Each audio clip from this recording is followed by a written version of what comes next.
Hi friends, my name is Chaitanya Patke and welcome back to my YouTube channel. In this video, we are going to see the preview of the do or die clash between Bangladesh and Sri Lanka, which is going to take place at the Dubai International Cricket Stadium.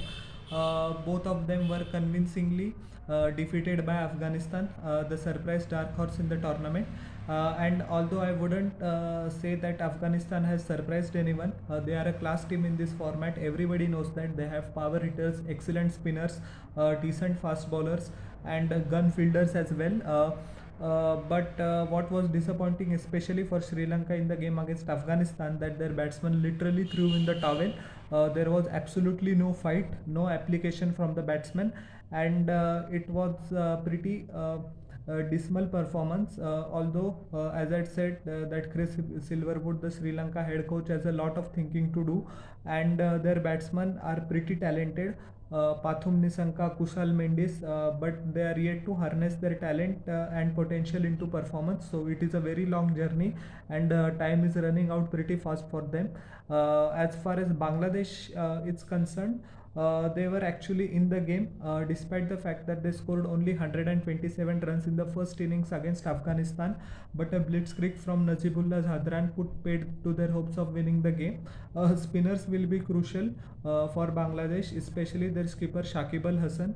He played a good role with the ball by giving away just 13 runs in 4 overs and taking up a wicket by choking up the Afghan top order. He will be once again the key. Mushfiqur Rahim also will be keen to redeem himself after a rare failure by scoring just a single run. And the top order, especially Anamul Haq Bijoy, more things are expected from him, and if he doesn't perform, I think Bangladesh selectors have to look for someone else. Afif Hussain also, it's been talked about as the next big thing in Bangladesh cricket by Bangladeshi cricket expert and fan. It's about time that in this game for Bangladesh he turns up. As far as Sri Lankan batting is concerned, Kushal Mendis should come good. It has been the story of his career that he blows hot and blows cold, and it is a pretty frustrating thing for Sri Lankan fans as well. I hope he puts on a creditable show in this match, because Sri Lanka, I beg your pardon, badly need it. Left-hander Pathum Nisanka, also some things are fireworks are expected from him. He set the stage on fire last year at the 2021 T20 World Cup in the UAE, and he has arrived. That he has shown that Sri Lanka has a good talent.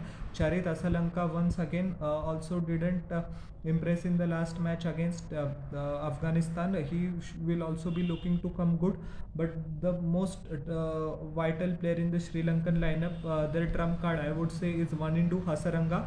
How his 4 overs will shape up this match, I would say, is the most crucial player.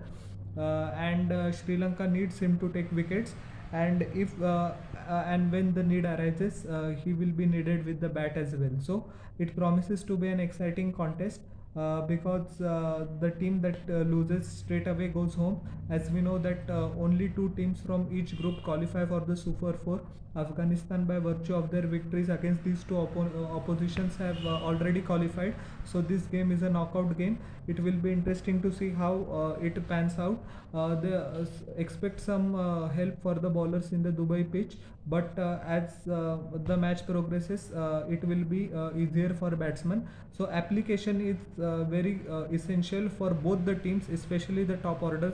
Horrendous display against Afghanistan, and I would say that not the spinners or the fast bowlers, but how the batsman fares of the respective teams will determine the outcome of this match.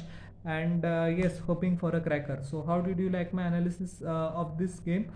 Please tell in the comment section below, and don't forget to like, share and subscribe to my channel and press the bell icon for further notifications. We'll meet in the next video. Till then everyone, bye.